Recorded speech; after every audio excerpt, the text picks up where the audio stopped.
ስለምንታዩ መንግስቲ ኤርትራ ግብረ መልስ ዘይህብ ይህብ እምበር ግብረ መልስ ጥራይ ዘይኮነ ቅድመ መልስ እውን ይህብ መዓስ ከመይ ኢልካ ከምኡ ትብል ንእትብሉ ፀኒሐ ክነግረኩም እየ። አሉላ አባ ነጋ ራሱ ቀይ ባህር የኢትዮጵያ የተፈጥሮ ወሰን ሆኖ ኖሯል ይኖራል ይላሉ። ዊዝደም ነው። ታሪክን አነሱ። ኔቸር የሰጠችውን መንሳት አይቻልም አሉ።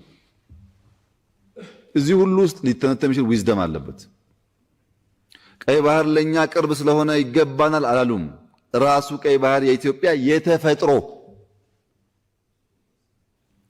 ጎረባብትና ነቲ ዝሓስብዎ ክሳብ ዝተፍእዎ ዓቕሊ ስለ ዘይብሎም እንተስ ብቐጥታ እንተስ ብተዘዋዋሪ ከየስምዑኻ ኣይዕርፉን እዮም። ጽቡቕ ነገሮም ግን ኣብ ርእሲ እቲ ሓሳቦም ኢልካ ገሚትካ የጸናሕካ ብቓላቶም ዘረጋግጹልካ ምዃኖም እዩ።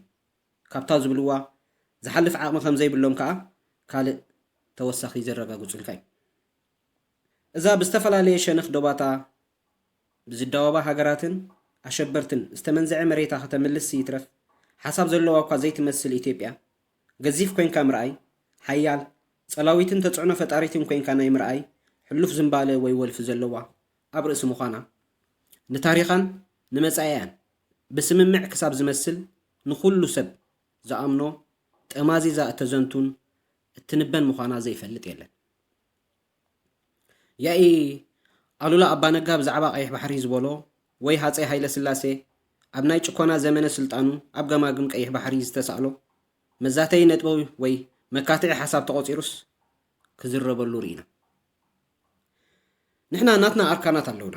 ብዛዕባ ሃገርና እንታይ ይብሉ ከዓ ንፈልጥ ኢና። ንዑ ከዓ ኢና ንኣምን። ኤርትራ ናይ ኢትዮጵያ ኣካል ኮይና ኣይትፈልጥን። ነዚ መረድኢ ዝኸውን ሓደ ኣብነት ክህቡ ኣይኽእሉን ኢትዮጵያውያን ክምቕሉ ከለዉ። ኤርትራ ጓና ናይ ካልእ ዓዲ ናይ ርእሲ ዓዲ ከም ዝነበረት ዘረድእ እቲ ኣብ መንጎ ምኒልክን ኣብ መንጎ መንግስቲ ጣልያንን ዝነበረ ውዲት እዩ። ኣዝዩ ረሳሕ ዝኾነ ውዲት ኤርትራ ከም ዘይናቶም ዘይዓዶም ከም ዝኾነት ንጣልያን ክወርዋ ምኒልክ ክንደይ መልእኽትታት እናፀሓፈ ናብ ንጉስ ቪክቶሪዮ ኤማኑኤለ ከምኡ እውን ናብ ወፃኢ ጉዳይ ክሪስፒ ዝነበረ ሽዑ ወረቐት ዝፀሓፎ ብዙሕ ምልክታት ኣሎ። ኢጣልያ ንኤርትራ ክትሕዛ ፍቓድ መንግስቲ ሽዋ ፍቓድ መንግስቲ ኢትዮጵያ ከም ዝነበረ ስለዚ እንተ ደኣ መሬቶም እንተትነብር ከመይ ገይሮም ምስ ጣልያን ውዲት ኣትዮም ኤርትራ ከም እትሽየጥ ብ500 ጠበንጃ ብ2 ሚልዮን ፍረንካ ከም እትሽየጥ መሬትካ ደሽየጥ እዩ ዓድኻ ደሽየጥ እዩ ኤርትራ ናቶም እትትነብር ከመይ ገይሮም ሸጥዋ። ስለዚ መሰረት ዘይብሉ ሓሶት እዩ። ኤርትራ ናይ ርእሳ ብርእሳ ትመሓደር ዝነበረት ዓዲ እያ። ካልእ ንጉዳይ ዓሰብ ቀይሕ ባሕሪ ምፅዋዕ ሕልፍ ሓሊፍካ ከዓ ኣዱሊስ ሓደ ከምቲ ናይ በላሕቲ ስነ ሓሳብ ከምስል ንቀይሕ ባሕሪ ምስ ዓበይቲ ማያት ኢትዮጵያ እንዳዛመደ ክምድረሉ ዘምሰየ ኣይኮነን። ብዓይኒ ኤርትራውያን ቀይሕ ባሕሪ እቲ ንኤርትራ ዝምልከት ክፋሉ ማለት እየ ከምቲ ኣብይ ዝበሎ ከማይ ኣይኮንናን እንሪኦ። ከማይ ጨው ጥራይ እውን ኣይኮንናን።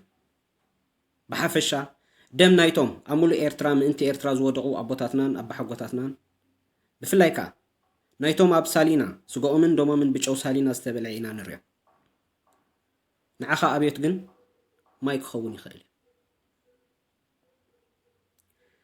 ካልእ ኣስታት 120 ሚልዮን ህዝቢ ኢና ኣብ 2030 ከዓ 150 ሚልዮን ክንከውን ኢና። ኣብ 2050 ከዓ ኣስታት ዕፅፊ ኣቢሉ ክበፅሕ ይግምገም። ስለዚ ባሕሪ የድልየና እዩ። ሓደ ቁፅሪ ህዝቢ ካብ ትፅቢትካ ወፃኢ ይኸይድ እንተልዩ ውጥን ስድራ ቤት ወይ መጠን ወሊድ ምቕናስ እምበር ጎረባብትኻ ዓምፂፅካ ክትረጋጋእ ምሕሳብ ናይ ደናቑር ድንቁርና ጥራዩ። ካልእ ክልተ ዝኣፉ ሴፍ ናይ ይግባአና እዩ ብዩኤን ቀደም ዝተፃሕፈ ቻርተር ነጥብታት ደጋጊምካ ክረአ ኣለዎ እንዳበልካስ በቲ ሓደ ንዘራረብ ንሕና ካባኹም ንደልዮ ንወስድ ንስኹም ከዓ ካባና ትደልዩ ትወስዱ ፈራኻ ድለ ወይ ነቲ ደጊምካ ክትሪኦ ትደልዮ ርኢኻ ዝመስለካ ወስን ወይ ዋና ከም ዘለዎ ኣሚንካ ምስ ዋንኡ ይህን ምሂን ክትበሃሃል ሕሰብ ፔሪየድ ነዛ ብማያት ኣቢሉ ክላዘበላ ዘምሰየ ካርታ ሃገረ ኢትዮጵያ ክንደይ ሚእታዊት ኣብ ኢዱ ኣብ ትሕቲ ቁፅፅሩ ዘሎ ኢልና እንተንውከስ ንረኽቦ መልሲ ንጹር እሞ ፃውዒት ባሕርን ወደብን ደኣ መባድልቲ ድድኸውን ዘሎ ዝኾነ እዚ ኩሉ ገለ ካብቲ ብትግርኛ ክንብሎ ንኽእል እዩ እቲ ሻዕብያ ይምልስ እዩ ዝበልናዮ ብኸመይን መዓስን ኢልና ዘንጠልጠልናዮ ኣርእስቲ ክመልሰኩም ሻዕብያ ዘይከም ዓያሹ ጎረባብትና ማለት ሓሳባቶም ንህዝቢ ዝዓለመ ብምግባር ምትፍናን ቂምታን መማዘኒ ድሌታቶም ዝገብርዎ ሻዕብያ ህዝብታት ክልቲኡ ሃገራት ዘይሰምዖ ነቶም ኤሊታትን ፖለቲከኛታትን ግን ጽቡቕ ገይሩ ዝስምዖም እዩ ዝዛረብ እቲ ካልእ ቋንቋ ከዓ ይብላኣነ ንኣብነት እየ ዝብለኩም ዘለኹ ላዕለዋይ ልኡኽ ኤርትራ ናብ ግብፂ ገይሹ መዓስ ንምንታይ ገለ ዝበሃል ሕቶታት ክመጽእ ግድን እዩ ዕለት 12 ወጋሕታ ናይ ምሸት ቅድሚ ቀትሪ ብጉዳይ ሱዳን ክዘራረብ ግብፂ ኣትዩ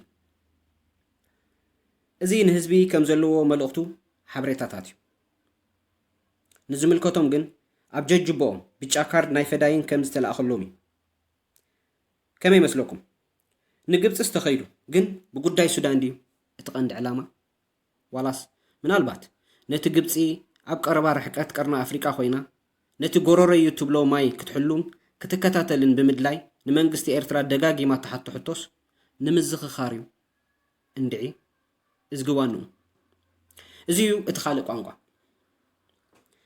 ከምዚኣቶም ግብረ መልሲ ክበሃሉ ከለዉ ቅድመ መልሲ ወይ ቅድመ ፍጻሜ ክንብሎም ንኽእል ከ ኣለዉ ንኣብነት እዩ ሕጂ እውን ካብ ወርሒ 5 ኣብ ናይ ሳምንታት ፍልሊ ንቻይናን ሩስያን ከይድካ መቐርደዲ ሽጉርቲ ጣውላን ዝበልሐ ካራን ምዕዳግሲ እንታይ ኣድለየ እሞ ከዓ እቲ ዓንካር ሽጉርቲ ዝኾነ ሕወሓት ቁልፉ ፈትሑ ኣብ ዝነበረሉ እዋን እንድዒ እዚ ከዓ እቲ ካልእ ቋንቋ ቅድመ ኩነት ይበሃል ስለዚስ ኣናብባ እዩ ትወሳን እምበር መልስስ ይወሃብ እዩ ዝኸበርኩም ተዓዘብትና ብዛዕባቶም ኢልናኩም ነርና እንዳበልኩም ጽልኡኹም ኣብ መንግስቲ ኤርትራ መዕለቢ ክረክብ ምእታን ክሳብ ህዝቢ ኤርትራ ይኹን ሃገር ኤርትራ ከቢድ ዋጋ ዘኽፍል እንተጓነፈ ቅጭጭ ዘይብለኩም ተቃወምቲ ኢና በሃልቲ እሞ ዓምዲ ትግራይ ትዕወት ኣብ ቀረባ መጻኢ ክምለሰኩም እየ ስለምክታልኩም የመስግን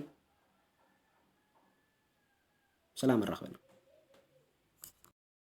ኤርትራ ናይ ኢትዮጵያ ኣካል ኮይና ኣይትፈልጥን ነዚ መረድኢ ዝኸውን ሓደ ኣብነት ክህቡ ኣይኽእሉን ኢትዮጵያውያን ከምኡ ከለዉ ኤርትራ ጓና ናይ ካልእ ዓዲ ናይ ርእሲ ዓዲ ከም ዝነበረ ዘረድእ እቲ ኣብ መንጎ ምኒልክን ኣብ መንጎ መንግስቲ ጣልያንን ዝነበረ ውዲት እዩ ኣዝዩ ረሳሕ ዝኾነ ውዲት ኤርትራ ከም ዘይናቶም ዘይዓዶም ከም ዝኾነት ንጣልያን ክወርዋ ምኒልክ ክንደይ መልእኽትታት እናፀሓፈ ናብ ንጉስ ቪክቶሪዮ ኤማኑኤሌ ከምኡ እውን ናብ ወፃኢ ጉዳይ ክሪስፒ ዝነበረ ሽዑ ወረቐት ዝፀሓፉ ብዙሕ ምልክታት ኣሎ ኢጣልያ ንኤርትራ ክትሕዛ ፍቃድ መንግስቲ ሽዋ ፍቃድ መንግስቲ ኢትዮጵያ ከም ዝነበረ ስለዚ እንተ ደኣ መሬቶም እንተትነብር ከመይ ገይሮም ምስ ጣልያን ውዲት ኣትዮም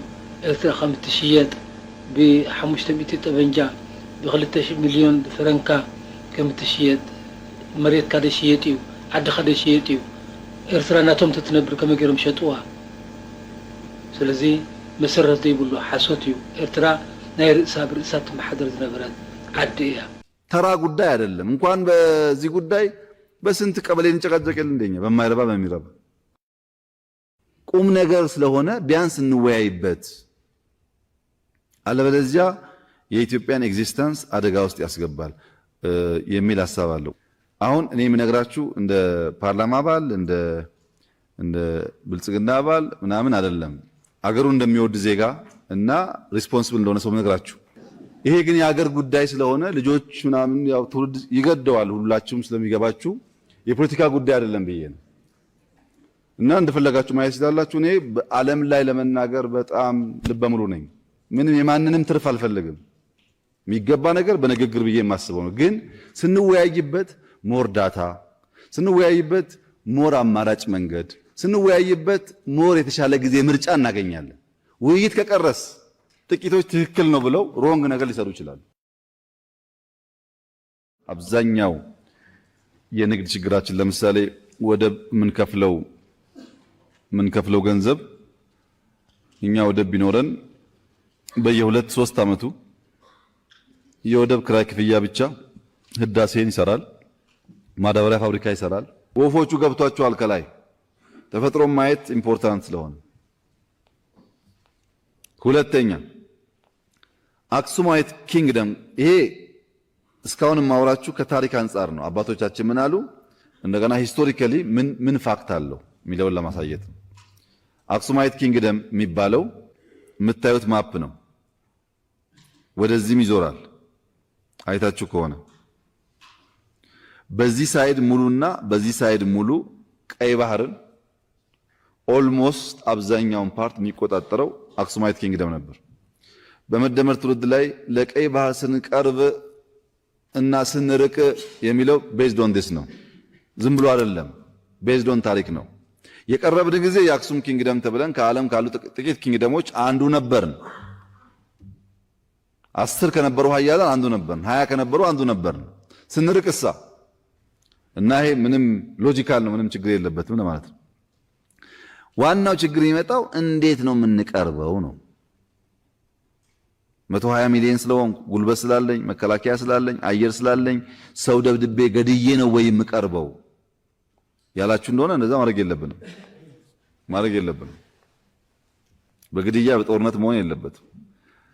በግድያና በጦርነት ደግሞ እንዳይሆን ፋክትን ዲናይ ማድረግ ሲል ማድረግ ደግሞ ትክክል አይደል። እውነት ነው፣ ይነጋገርበታለን። እንዴት እንደሚፈጸም አብረን እናያለን። ችግር የለውም።